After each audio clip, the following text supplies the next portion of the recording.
School में मौत का साया। बलरामपुर में छज्जा गिरने से 6वीं के छात्र की दर्दनाक मौत।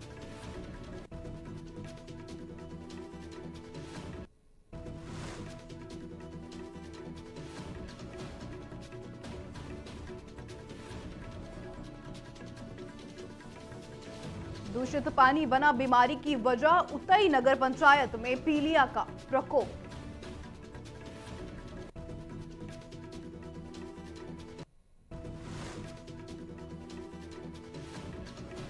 स्वास्थ्य व्यवस्था की पोल खुली। बगहा में अस्पताल पर 8 साल से ताला।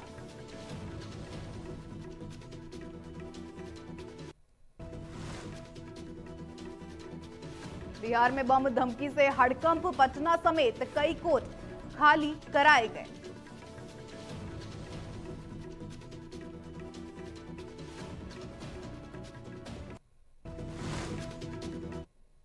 नमस्कार, आप देख रहे हैं न्यूज टीवी इंडिया। मैं हूं आपके साथ स्नेहा सिंह। शुरुआत करेंगे आज की बड़ी खबरों के साथ। जिस पानी से प्यास बुझानी चाहिए वही पानी अगर बीमारी बन जाए तो छत्तीसगढ़ के धमतरी जिले के रुद्री नगर से जो तस्वीरें सामने आई हैं वो नगर निगम के स्वच्छता और शुद्ध पेयजल के दावों पर बड़ा सवाल खड़ी करती हैं।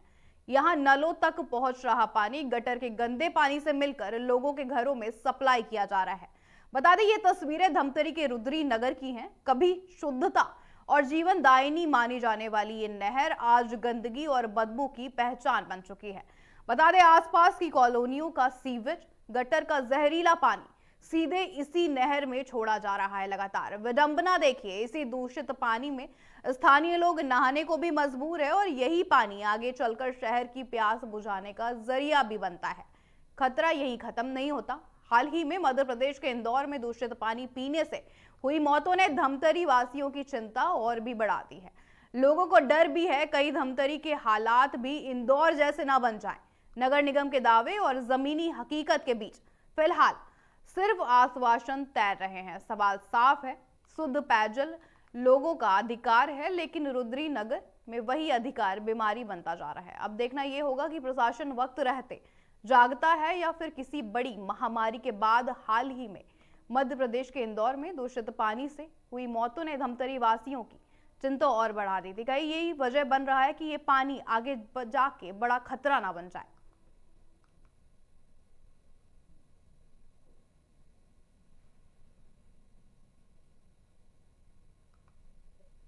अभी बिल्कुल जैसे मैं सभापति रजिस्टर पर बना हूँ यहाँ जल विभाग का, तो कुछ समय पश्चात मेरे पास संज्ञान में आया कि रुद्री का गंदा पानी यहाँ रह करके, तो संबंधित अधिकारी से संपर्क करके उसको हम लोग बंद करने के लिए बोले थे और बहुत जल्द अभी उसका भी काम होने वाला है उसमें भी, और उसको बंद करवा के सिर्फ हमारा जो नहर का जो पानी है उसी को फिल्टर करके हम शहरवासी को पानी देंगे। अब वो फिल्ट्रेशन तो हो ही रहा है, फिल्टर हो रहा है, लेकिन आप बिल्कुल सही बोल रहे हो कि गंदा पानी है करके, लेकिन हम उसके विषय में भी चर्चा की है अधिकारी से, उसको बंद करवाना है बहुत जल्दी। और जैसे कि अभी जो घटना घटी है, ऐसे घटना का पुनरावृत्ति जो इंदौर में हुआ, भोपाल में हुआ, ऐसा घटना का पुनरावृत्ति न हो करके जल विभाग, धमतरी नगर निगम पूरे क्षमता के साथ लगी हुई है। चुनौती तो बहुत बड़ी है क्योंकि लोगों को साफ पानी देना, लोगों के स्वच्छ रहे, साफ रहे, उन स्वस्थ रहे, इसे बहुत बड़ी चुनौती है। और चुनौती हम सब नगर निगम की टीम और हमारे महापौर के नेतृत्व में, रामू जी के नेतृत्व में, और उस चुनौती का भी सामना करते हुए और लोगों को साफ पानी पिला रहे हैं। इसको जो जागरूक लोग हैं उन्होंने कई बार महापौर को कहा, मैंने स्वयं भी 2.5 महीना पहले महापौर को कहा कि एक बहुत बड़ी समस्या है धमतरी नगर में, जिसको हम धर्म नगरी धमतरी बोलते हैं। वहां जो जल की आपूर्ति हो रही है वाटर ट्रीटमेंट प्लांट दानी टोला से, वहां का जो जल है वो शुद्ध है या नहीं है, ये अगर जांचना है तो थोड़ा सा पीछे चलना पड़ेगा, आधा किलोमीटर पीछे जाना पड़ेगा, जहां रुद्री की महानदी शीर्ष की मुख्य नहर में, जहां पूरे रुद्री कॉलोनी और रुद्री बस्ती का गंदा पानी, मतलब इतना ज्यादा प्रदूषित पानी है कि जो जल के विभाग के जो एक्सपर्ट है, पानीग्राही जी जो जल के कार्यों में लगे रहते हैं, उनका कहना है कि बहुत सारे ऐसे बैक्टीरिया हैं जो फिल्टर से भी साफ नहीं हो सकते, फिल्टर से भी नहीं मर सकते, उनसे जो बीमारियां होंगी वो बहुत खौफनाक हो सकती है। हाँ, ये गंभीर समस्या है। जो रुद्री डैम के पहले जो रुद्री में जो कॉलोनी स्थित है, वहाँ का गंदा पानी रुद्री से जो निकल रहा नहर है उसमें जा रहा है पानी।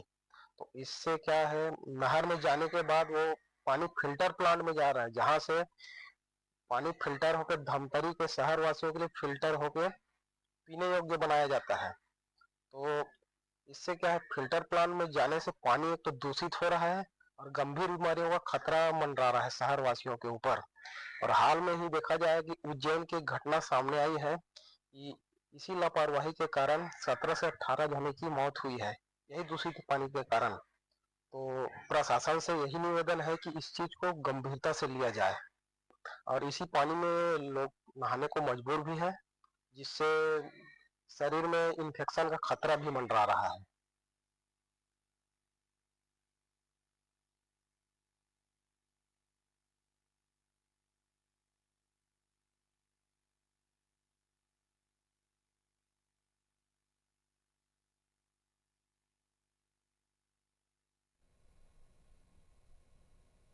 रुक करते हैं अगली खबर का। बलरामपुर जिले के शारदापुर गांव स्थित माध्यमिक शाला खुटनपारा में शिक्षा विभाग की गंभीर लापरवाही का मामला सामने आया है। बता दें, स्कूल के ठीक बगल में निर्माणाधीन मकान का छज्जा गिरने से कक्षा 6वीं में पढ़ने वाले छात्र आलोक कुमार की दर्दनाक मौत हो गई है। बता दें, हादसे के बाद क्षेत्र में शोक की लहर घूम पड़ी है। वहीं परिजनों का रो रो कर बुरा हाल है। जानकारी के अनुसार आपको ये भी बता दें, घटना मध्याह्न भोजन अवकाश के दौरान हुई है। अवकाश के समय छात्र खेलते हुए स्कूल परिसर के पीछे निर्माणाधीन भवन के पास पहुंच गया, तभी अचानक मकान का छज्जा भरभरा कर गिर पड़ा है और आलोक उसके नीचे दब गया। बता दें, घटना की जानकारी मिलते ही विद्यालय में हड़कंप मच गया। विद्यालय की शिक्षिका पूजा गुप्ता ने यह भी बताया है कि मध्याह्न भोजन का अवकाश किया गया था। इसी दौरान कुछ बच्चे पीछे की ओर गए थे। बच्चों द्वारा सूचना देने पर सभी शिक्षक मौके पर पहुंचे, जहां आलोक खून से लथपथ मलबे में दबा मिला। शिक्षकों और ग्रामीणों की मदद से उसे बाहर निकालकर तत्काल अस्पताल ले जाया गया है, लेकिन डॉक्टरों ने उसे, आपको बता दें, मृत घोषित कर दिया। विद्यालय में 4 शिक्षक पदस्थ होने के बावजूद छात्र की सुरक्षा को लेकर लापरवाही सामने आई है। घटना ने स्कूल के आसपास चल रहे निर्माण कार्यों की निगरानी और सुरक्षा इंतजामों पर भी अब सवाल खड़े कर दिए हैं। फिलहाल पुलिस और शिक्षा विभाग द्वारा मामले की जांच लगातार की जा रही है।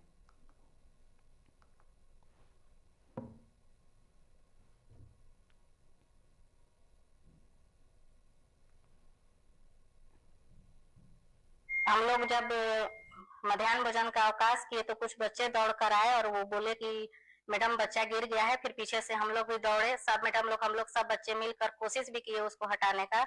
और वो निर्माण कार्य शायद कुछ कमजोरी है उसमें, मतलब वो छज्जा इतना कमजोर था कि वो बच्चे के ऊपर ही गिर गया। हम लोग भी बहुत प्रयास किए, फिर ग्रामीण जन सबको बुलाए और किसी तरह बच्चे को बाहर निकाले और फिर ले गए हैं हॉस्पिटल, जहां उसको मृत घोषित कर दिया गया।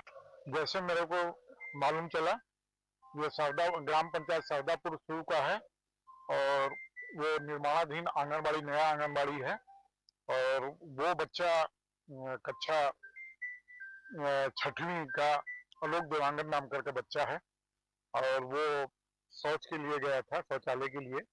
पीछे तरफ वो छज्जा था और छज्जा गिरा है। अवकाश में बच्चे जनरल लघु शंका के लिए बगल के कमरे में, बगल के मतलब बाथरूम में या पीछे की तरफ जाते हैं और उससे सटा हुआ आंगनबाड़ी का भवन निर्माणाधीन था और अचानक आंगनबाड़ी का भवन और छज्जा भरभरा कर बच्चे के ऊपर गिरने की जानकारी मिली है। घटना की जांच के लिए वाड्रफनगर विकासखंड शिक्षा अधिकारी को निर्देशित किया गया है और जांच के बाद जो भी तथ्य आएंगे और तथ्यों के आधार पर जो भी दोषी होगा, दोषियों के ऊपर तत्काल कार्रवाई की जाएगी। ध्यान, स्कूल प्रांगण में ही भवन, स्कूल भवन से सट के ही वो भवन तैयार हो रहा था।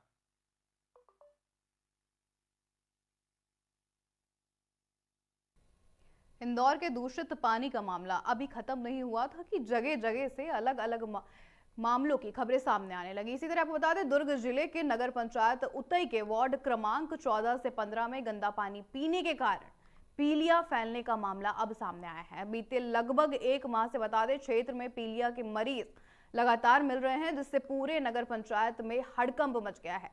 शुरुआत में 1-2 परिवारों में पीलिया के लक्षण सामने आए थे, जिससे लोगों को लगा कि उनके घर का पानी खराब होने से ये बीमारियां हुई हैं, लेकिन धीरे धीरे पूरे मोहल्ले में एक जैसे लक्षण दिखाई देने लगे। बता दें, स्वास्थ्य विभाग को सूचना मिलने के बाद टीम ने मौके पर पहुंचकर निरीक्षण किया है। जांच में यह भी पाया गया है कि नालियों में भरे गंदे पानी के कारण घरों और सार्वजनिक हैंडपंपों से बदबूदार व दूषित पानी आने लगा था।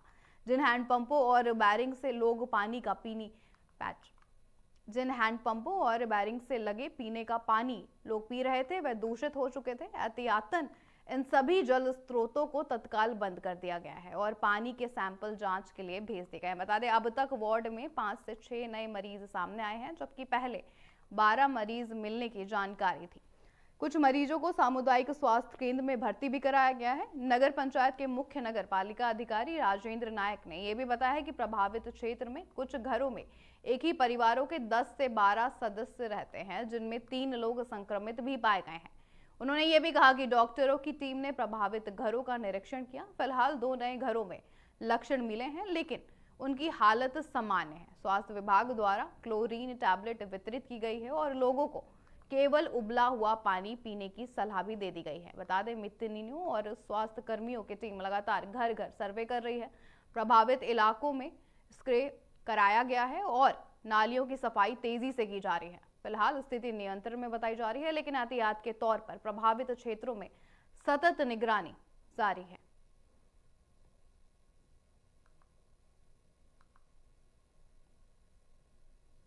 वार्ड क्रमांक 15 में जो एक नल कनेक्शन है, जिसके सामने एक निवास स्थल है और उसके सामने रहने वाले लगभग एक घर में 12 लोग रहते हैं। 12 लोग में 3 लोग को पीलिया दिक्कत हुआ। सुबह भी मैंने वहाँ जांच किया तो पता चला। उसके आसपास के घरों का भी हमने पानी का सैंपल लिया है। सैंपल का अभी रिपोर्ट आया नहीं है, लेकिन उनके आसपास के घरों से भी किसी का कोई इफेक्ट हुआ नहीं है। पीलिया का कोई मरीज मिला नहीं है। न कि उस मकान जहाँ घर वाले जो पानी पीते हैं उसमें भी और 9 मेंबर है, वो भी बीमार नहीं है। और ये लोग कहीं बाहर से हो सकता है कि कुछ खाए पिए हो, ये अभी पता नहीं चला है। अब तक कितने मरीज आए? अभी उस घर से 3 मरीज आए हैं। टोटल ओवरऑल वार्ड नंबर 14 में 12 मरीज थे, सभी के सभी ठीक हो गए। एक बोरिंग था जिसको प्रभावित मान रहे हैं, उसका पानी भी हम सैंपलिंग के लिए दिए। पानी का रिपोर्ट अभी नहीं आया, फिर भी हम लोग एहतियातन वहां पर हम उस बोरिंग को बंद कर दिए और सभी अभी ट्रीटमेंट होकर सब घर में आ गए। रुक करते हैं अगली खबर का। दुर्ग जिला न्यायालय को बम से उड़ाने की धमकी मिलने के बाद पूरे न्यायालय परिसर में हड़कंप मचा गया है। बता दें, धमकी जिला न्यायालय की आधिकारिक ईमेल आईडी पर भेजी गई थी, जिसके सामने आते ही न्यायिक अधिकारियों ने तुरंत पुलिस और प्रशासन को सूचना दी है। सुरक्षा की दृष्टि से आपको बता दें, तत्काल पूरे न्यायालय परिसर को खाली करा लिया गया है और वकीलों, कर्मचारियों तथा आम नागरिकों का प्रवेश पूरी तरह से प्रतिबंधित कर दिया गया है। ये भी सामने आया है कि अचानक हुए इस घटनाक्रम से कोर्ट परिसर में अफरा तफरी का माहौल बन गया। अधिवक्ता रवि शंकर सिंह ने यह भी बताया कि सुबह करीब 10 बजे एक अज्ञात व्यक्ति द्वारा बम से उड़ाने की धमकी भरा ईमेल भेजा गया था। जैसे ही ये मेल सामने आया, न्यायालय प्रशासन सतर्क हो गया और पुलिस को सूचना भी दी गई है। सूचना मिलते ही पुलिस बल, बम निरोधक दस्ता और डॉग स्क्वाड मौके पर पहुंचा और पूरे परिसर की सघन जांच शुरू कर दी गई है। बता दें, पुलिस अधिकारियों ने न्यायालय भवन, रिकॉर्ड रूम, पार्किंग क्षेत्र, वकीलों के चैम्बर और आसपास के इलाकों में गहन तलाशी भी ली है। हालांकि शुरुआती जांच में कोई संदिग्ध वस्तु या विस्फोटक सामग्री नहीं मिली है। साथ ही दुर्ग डीएसपी अलेक्जेंडर किरो ने यह भी कहा है कि यह एक अफवाह या शरारत भरा संदेश भी हो सकता है, लेकिन मामले को गंभीरता से लेते हुए जांच जारी है। उन्होंने ये भी बताया कि जिला न्यायालय में पहले से ही सप्ताह में एक बार नियमित सुरक्षा जांच की जाती थी, लेकिन ताकि किसी भी संदिग्ध गतिविधि पर नजर रखी जा सके। देखिए, एहतियात के तौर पे जो हम लोग हर हफ्ते जो चेकिंग कराते हैं, वो हर हफ्ते रूटीन के तहत हम लोग चेकिंग करा रहे हैं और डीएफएमडी लगाया गया है और जो भी आगंतुक लोग आए हैं उनकी फ्रिस्किंग करके ही अंदर जान दे रहे हैं। तो कोई धमकी उनकी मिला है? नहीं, धमकी अभी नहीं मिला है। जो हमारा जो रूटीन चेकअप रहता है, रूटीन चेकिंग जो न्यायालय परिसर में करते हैं उसकी है। क्योंकि देखिए, हमारा हम लोग दुर्ग शहर को देखते हैं, दुर्ग न्यायालय के संबंध में हमारा जो रूटीन चेकअप है, वो चेकिंग रहता है, वो हम कर रहे हैं। कोई डरने की बात ऐसा कुछ नहीं, आम जनता से अपील कर रहे हैं, कोई डरने की बात नहीं है जो है, लेकिन जो फिशिंग में हो रहा है उसमें हमारा सहयोग करें। आज जिला देवता संघ को ऐसी जानकारी हुई यहाँ के जो प्रशासन है उसके सूत्रों से कि तमिलनाडु का कोई संगठन है जिसने एक ईमेल के माध्यम से भय बनाने का प्रयास किया है कि दुर्ग, रायपुर, बिलासपुर के जितने न्यायालय हैं उनको सबको बम से उड़ा दूंगा ऐसा करके। और उनका कोई मामला है तमिलनाडु की, किसी मामले में उनको सजा हुई है, उसी मामलों से आहत होकर कोई संगठन है तो उसने बोला कि हम लोग आज दुर्ग, रायपुर, बिलासपुर जितने बड़े न्यायालय सब में बम रख के बम से पूरे उड़ा देंगे। इस पर पुलिस प्रशासन बहुत जल्दी हरकत में आया और पुलिस अधीक्षक महोदय ने तत्काल यहाँ पर पुलिस मुहैया करवाई है और लगातार चेकिंग चल रही है, पर ऐसे कोई मामला आया नहीं। ऐसा लगता है कि ये फेक ईमेल आईडी है। रूटीन रोजाना की तरह अपने सब न्यायालय में आते हैं। जी जी। तो आज कितना बदलाव दिख रहा है? आज बदलाव ऐसा दिख रहा है, वकील साहब लोग को तो कोई दिक्कत नहीं है, लेकिन जो बाहर से पक्षकार आ रहे हैं तो उनकी जांच की जा रही है। और ये मेरा ऐसा कहना है कि हर महीने में लगातार होती रहनी चाहिए, इससे थोड़ा सा पारदर्शिता बनी रहती है और जो अनाधिकृत लोग अंदर घुसते हैं उनके भी रोक लगेगी।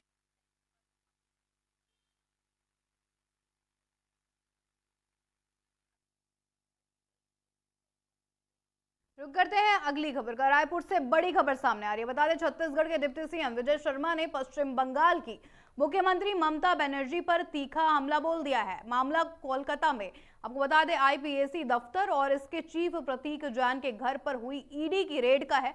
आरोप है कि छापेमारी के दौरान खुद सीएम ममता बनर्जी वहां पहुंची और उन्होंने जांच में अड़ंगा डाला है। विजय शर्मा ने साफ कहा है कि ममता बनर्जी ने न केवल रेड का विरोध किया बल्कि जांच को प्रभावित भी करने की कोशिश की। उनका कहना है कि रेड को उन्होंने प्रभावित किया है। साथ ही बता दें, ईडी का यह भी दावा है कि मुख्यमंत्री वहां से जरूरी डिजिटल सबूत और हार्ड डिस्क भी उठा ले गई। इस हाई वोल्टेज ड्रामा के बाद अब ईडी ने कलकत्ता हाई कोर्ट का दरवाजा खटखटा दिया है। विजय शर्मा ने तंज कसते हुए यह भी पूछा कि अगर कुछ छिपाने को नहीं था तो जांच को रोकने की इतनी बेचैनी क्यों थी। बंगाल की इस सियासी जंग ने अब छत्तीसगढ़ की राजनीति में भी पारा बढ़ा दिया है। संवैधानिक संस्थाएं हैं वो उनके कदमों तले ये सारा संविधान अपने हाथ में लेना चाहती है, सारे तंत्र को अपना खिलौना बनाना चाहती है। जितने भी भारत के संवैधानिक संस्थाएं हैं वो उनके कदमों तले रहे, ये ऐसा चाहती। हरगिज नहीं होगा। संविधान सबसे ऊपर है, भारत की मान्यताएं सबसे ऊपर है। ऐसे एक नहीं 100 ममता बनर्जी आएंगे तो भी ये सब समाप्त नहीं हो पाएगा। जो उन्होंने किया है इसके खिलाफ तो एफआईआर होना चाहिए, उनको गिरफ्तार कर लेना चाहिए। ये भी कहा है कि जांच रोक रही है। अरे जांच रोकना मतलब वैधानिक तरीके से रोकना, आगे बढ़ाना वो एक अलग मामला है। आपत्ति है तो आपत्ति दर्ज कराइए, वो एक अलग बात है। क्या आप सरकारी जांच होने की प्रक्रिया में जाकर के सामने उठापटक करेंगे? इजराइल का भी शेड्यूल अभी देखिए क्या होगा। रुक करते हैं अगली खबर का। बिहार के बगहा से स्वास्थ्य व्यवस्था की, आपको बता दें, पोल खोलती एक बड़ी खबर सामने आई है, जहां वाल्मीकि नगर विधायक धीरेन्द्र प्रताप सिंह उर्फ रिंकू सिंह ने 8 सालों से बंद पड़े लक्ष्मीपुर सौराहा अस्पताल का औचक निरीक्षण किया है। बता दें, अस्पताल की बदहाली और ताला लटका देख माननीय का पारा चढ़ गया। विधायक ने सख्त तेवर अपनाते हुए पीएचसी प्रभारी डॉक्टर राजेश सिंह नीरज को 2 टूक अल्टीमेटम दे दिया है। कहा है कि अस्पताल सुधार दें और खुद भी सुधर जाएं, वरना सीधे बाहर कर दूंगा। वहीं इस गंभीर मामले पर प्रभारी का गैर जिम्मेदाराना बयान भी सामने आ गया है।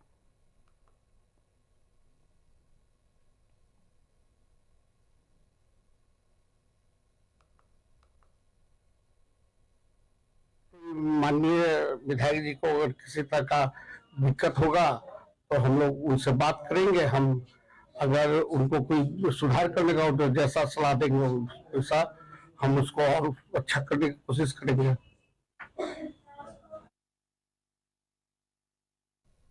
रुक करते हैं अगली खबर का। बिहार में उस वक्त हड़कंप मच गया जब पटना सहित कई जिलों के कोर्ट परिसरों को बम से उड़ाने की धमकी भरा ईमेल मिला। बता दें, मधुबनी सिविल कोर्ट में भी बम होने की अफवाह के बाद जिला प्रशासन ने तत्काल कोर्ट परिसर खाली करा दिया है। जज, वकील, कोर्ट स्टाफ, कैदी, गवाह और फरियादियों को सुरक्षित बाहर निकाल लिया गया। ऐसे में एसडीएम चंदन झा और एसपी योगेंद्र कुमार के नेतृत्व में सुरक्षा व्यवस्था संभाली भी गई। बम निरोधक दस्ता और डॉग स्क्वाड दोनों सघन जांच की जा रही है। आपको बता दें, फिलहाल किसी भी विस्फोटक या संदिग्ध वस्तु की पुष्टि नहीं हुई है, लेकिन पूरे जिले में प्रशासन अलर्ट मोड में है।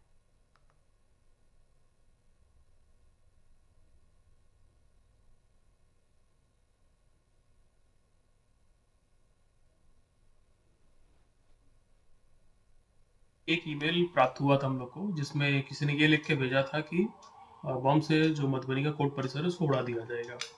तो इस इंफॉर्मेशन को बहुत ही सीरियसली लेते हुए तुरंत एसटीपीओ सदर, टाउन थाना अध्यक्ष और डीएसपी लाइन के नेतृत्व में एक टीम वहां भेजी गई। और जो हमारे पास चेकिंग के इक्विपमेंट्स हैं, जैसे कि डीप सर्च मिसाइल डिटेक्टर है, HHMD है, इन सब का प्रयोग करते हुए डॉग स्क्वाड को बुलाया गया था। पूरे कोर्ट परिसर की चेकिंग की गई है और जितने भी बिल्डिंग्स है वहाँ पे, जितने भी कोने हैं, गेट है, सबकी चेकिंग की गई है। तो फिलहाल वहाँ कोई भी ऐसी चीज़ प्राप्त नहीं हुई है। कोर्ट परिसर पूरी तरह से सुरक्षित है।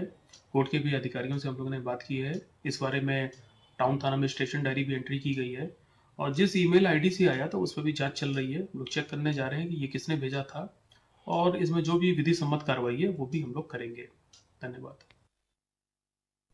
रुक करते हैं अगली बड़ी खबर का। बिहार में शराबबंदी के तमाम दावों के बीच समस्तीपुर से एक रूह कपा देने वाली खबर सामने आई है। बता दें, यहाँ जहरीली शराब ने एक परिवार की खुशियां छीन ली हैं। आपको बता दें, मुर्सी घरारी थाना क्षेत्र के बिखरी बुजुर्ग गांव में नए साल के जश्न के दौरान शराब पीना एक पिता पुत्र को भारी पड़ गया है। शराब के सेवन से जहां पिता बालेश्वर शाह की मौत हो गई, वहीं उनके बेटे बबलू शाह की आंखों की रोशनी भी चली गई है। हैरानी की बात यह है कि पुलिस के डर से परिजनों ने प्रशासन को बिना बताए ही मृतक का अंतिम संस्कार कर दिया। जब मामले का खुलासा हुआ तो पुलिस महकमे में हड़कंप मच गया। जांच में यह भी पता चला है कि आरोपी और पीड़ित दोनों ही परिवारों का पुराना आपराधिक इतिहास भी रहा है और उन पर पहले से ही शराब तस्करी के मामले भी दर्ज हैं। फिलहाल आपको बता दें, स्थानीय चौकीदारों को सस्पेंड कर दिया गया है और पुलिस की स्पेशल टीम आरोपियों की तलाश में लगातार जुटी हुई है।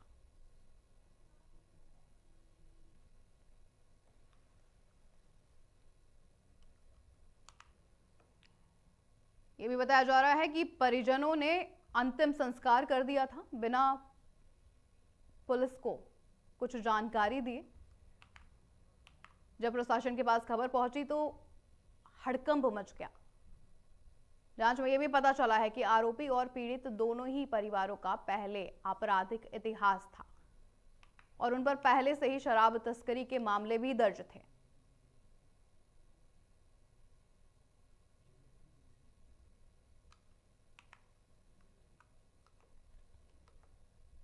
जैसा आप लोगों को विदित है, कल इस संबंध में एसडीपीओ सदर वन द्वारा भी ब्रीफिंग दी गई थी और कल रात को मेरे द्वारा भी घटनास्थल का निरीक्षण किया गया है।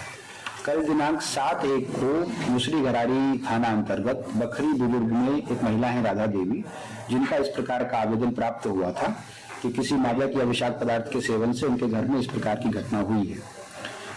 इस घटना पर हम सभी लोगों ने घटनास्थल का भी मुआयना किया और वहां पर भी गए। इस घटना में जो एक पीड़ित हैं उनसे मुलाकात भी हुई है।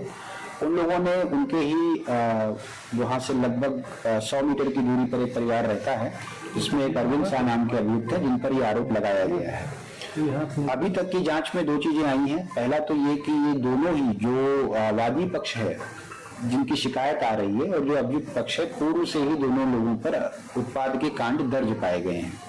जो अभियुक्त हैं इन पर मुसरीघरारी थाना कांड संख्या 157-23 और जो मृतक हैं उनके दूसरे पुत्र हैं, उनका भी नाम अरविंद शाह ही है, उनके विरुद्ध 168-19 और 284-19 कांड दर्ज पाए गए हैं।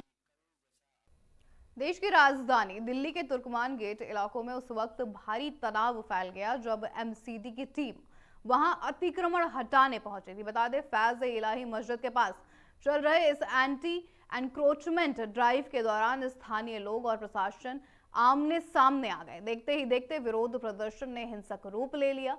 बता दें, अख्तियार और भीड़ की ओर से पुलिस और नगर निगम की टीम पर जमकर पथराव भी किया गया है। इस हिंसा के बाद इलाके में भारी पुलिस बल और अर्धसैनिक बलों की तैनाती करनी भी पड़ी है। स्थिति को नियंत्रित करने के बाद भी पुलिस ने उपद्रवियों की पहचान की और सख्त कार्रवाई करते हुए इस मामले में अब तक आपको बता दें 6 मुख्य आरोपियों को गिरफ्तार भी कर लिया गया है।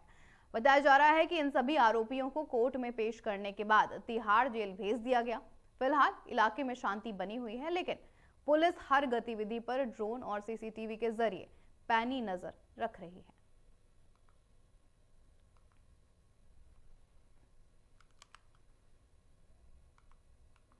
छह मुख्य आरोपियों को गिरफ्तार कर तिहाड़ जेल भी भेज दिया गया है। पूरी गतिविधि पर आपको बता दें, ड्रोन और सीसीटीवी के जरिए पैनी नजर पुलिस रख रही थी। फिलहाल इलाके में शांति बनी हुई है। एमसीडी ने अतिक्रमण हटाने की ये कार्रवाई की है। मामला फैज़ इलाही मस्जिद इलाके में विरोध प्रदर्शन का है। हिंसक रूप ले लिया था इस प्रदर्शन ने।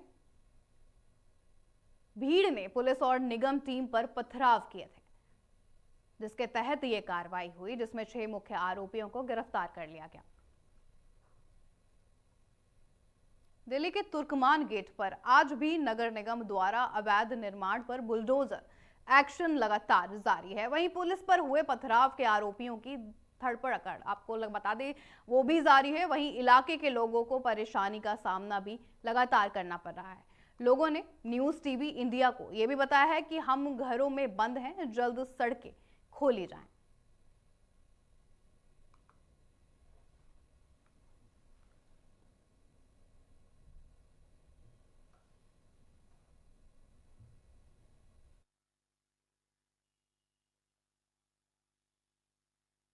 लोगों का ये कहना है कि उन्हें घर में बंद होने पर वो मजबूर हैं, जल्दी से जल्द स्थिति को नियंत्रण में लाया जाए। पुलिस से भी गुहार लगाते हुए लोग, साथ ही टीवी न्यूज़ इंडिया को भी लोगों ने बोला है कि सड़कें जल्दी से जल्दी खाली कराया जाए, जिससे वो अपनी रोजमर्रा की दिनचर्या को पूरी कर सके। बता दें लगातार एक्शन जारी है।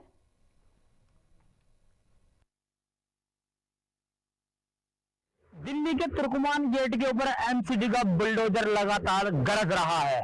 इस वक्त हम मौजूद हैं ग्राउंड के ऊपर। हम दिखाना चाहेंगे किस प्रकार से जो दिल्ली के तुर्कमान गेट के ऊपर अवैध निर्माण के ऊपर एमसीडी का बुलडोजर गरज रहा है। लगातार कार्रवाई की जा रही है। कई बुलडोजर लगातार अभी उस अवैध निर्माण को गिराने में लगे हैं। ये मस्जिद का वो हिस्सा है जिसको हम दिखा रहे हैं, जिसको एमसीडी के बुलडोजर लगातार गिरा रहे हैं। कार्रवाई जारी है। भारी संख्या के अंदर इलाके के अंदर पुलिस फोर्स की तैनाती कर दी गई है। एक तरीके से अघोषित कर्फ्यू लगा दिया गया है, मगर एमसीडी के अधिकारी चारों तरफ अपनी कार्रवाई को अंजाम दे रहे हैं। वहीं जब हमने लोगों से बात करनी चाहिए तो मुस्लिम समुदाय के लोगों ने बोलने से साफ मना कर दिया। यहाँ से सारा बंद पड़ा हुआ है, इसको ऑटो वाले ने पीछे उतार दिया। अब यहाँ से पैदल नहीं आने दे रहा है, पैदल भी नहीं आने दे रहा है। जबकि पैरालाइज हुआ है, इससे चला नहीं आता। बहुत परेशानी हो रही है। अगर घूम के आने को कह रहे हैं, घूम के आने को कह रहे हैं, बहुत दूर पड़ा, दूर तो पड़ेगा, चला जा नहीं रहा, रिक्शे भी कोई नहीं आने दे रहा है। होना तो हो गया, अब रास्ते खोलने चाहिए। पब्लिक को बहुत परेशानी हो रही है आने जाने के लिए। ये मार्केट है, इंडिया हैंडीक्राफ्ट की मार्केट है ये, तो यहाँ लोग है ना इतने बहुत ज्यादा लोग आते हैं, उन लोगों को परेशानी हो रही है। और जो दुकानदार है उनको तो हो ही रही है परेशानी, वो अपनी दुकान नहीं खोल पा रहे और लोग अपनी दुकानों के आगे खड़े हुए कस्टमर ढूंढ रहे हैं और जो कस्टमर है वो दुकानदारों को ढूंढ रहे हैं। सर जी 2 मिनट का रास्ता था मुझे पिकअप करने के लिए और पिछले 25 मिनट से भटकते हुए यहाँ तक पहुँचा हूँ मैं। सामने खड़ा था बिल्कुल और लोकेशन ये थी सर। उसके बाद भी 25 मिनट लग गए सर यहाँ पहुँचने में। रास्ते बंद हैं, हमने देखा काम धंधे बिल्कुल बंद है, लोग परेशान हैं, प्रशासन सुनने को तैयार। अब आप देखो ना सर जी, बाइक से काम करने में भी इतनी दिक्कत हो रही है। कार वगैरह तो यहाँ कहीं पे दिख नहीं रही, पर हम बाइक वालों को भी सर सिर्फ 2 मिनट का रास्ता था बाहर रोड से यहाँ आने का और 25 मिनट में पहुंचा हूँ मैं यहाँ सर। और इतना टाइम अभी वापस जाने में लगेगा सर। 1 घंटा खत्म, क्या काम कर लेंगे और क्या कमा लेंगे सर, ये बताओ। जो मकामी लोग थे वो तो अपनी जगह पे हैं, जो बाहर के 4-5-6 जने सामने आए हैं वो यहाँ के हैं, और बाकी तो सब बाहर के हैं। कौन आया, कौन किधर से आ गया, इधर से कोई आन के, जैसे मैंने सुना है कहाँ से सहारनपुर से भी कोई नेताजी आए थे, वो यहाँ पे खड़े हुए थे। अच्छा, अब क्या चाहते हैं कि एरिया बंद है पूरा, सब कुछ है? नहीं, इंशाल्लाह बहुत अच्छी आपके सामने दिल्ली पुलिस ने हमारे सपोर्ट कर रखी है और इंशाल्लाह ये कल बाजार, कल या परसों नमाज के बाद खोल दिया जाएगा। तुर्कमान गेट पर हो रही नगर निगम की कार्रवाई तो ठीक है, मगर जो रास्ते बंद किए गए उससे आम जनजीवन अस्त व्यस्त हो रहा है। सारे तुर्कमान गेट के रास्ते बंद कर दिए गए हैं, सारी मार्केट बंद है, उसके बावजूद भी दिल्ली पुलिस जो है कोई भी रास्ता नहीं खोल रही है। प्रशासन ने सारे रास्ते बंद कर रखे हैं, जिस कारण इलाके के सभी लोग बहुत परेशान हो रहे हैं। सारी मार्केट बंद कर दिया, कर्फ्यू की घोषणा भी की गई है, मगर अघोषित कर्फ्यू इलाके में लगा दिया गया है। वहीं कुछ लोगों से जब हमने बात की, उनका साफ साफ कहना है प्रशासन अपनी कार्रवाई तो करे मगर रास्ते खोल दे। उनका काम धंधा जो उनके सब कुछ चौपट हो रहा है, उनका साफ साफ दिल्ली सरकार की, मुख्यमंत्री और दिल्ली की पुलिस कमिश्नर से उन्होंने मांग की है कि यहाँ के सारे रास्ते खोल दिए जाए। मैं Deepak Kumar, news TV India, Delhi. ED की कार्रवाई और मुख्यमंत्री ममता बनर्जी के विरोध को लेकर अब बिहार की सियासत भी गर्मा गई है। बता दें, कोलकाता में आई-पैक के दफ्तर पर हुई छापेमारी के दौरान ममता बनर्जी के कड़े रुख पर जेडीयू ने जोरदार पलटवार किया है। जेडीयू के राष्ट्रीय प्रवक्ता राजीव रंजन प्रसाद ने ममता बनर्जी को नसीहत देते हुए ये कहा है कि उन्हें केंद्रीय एजेंसियों पर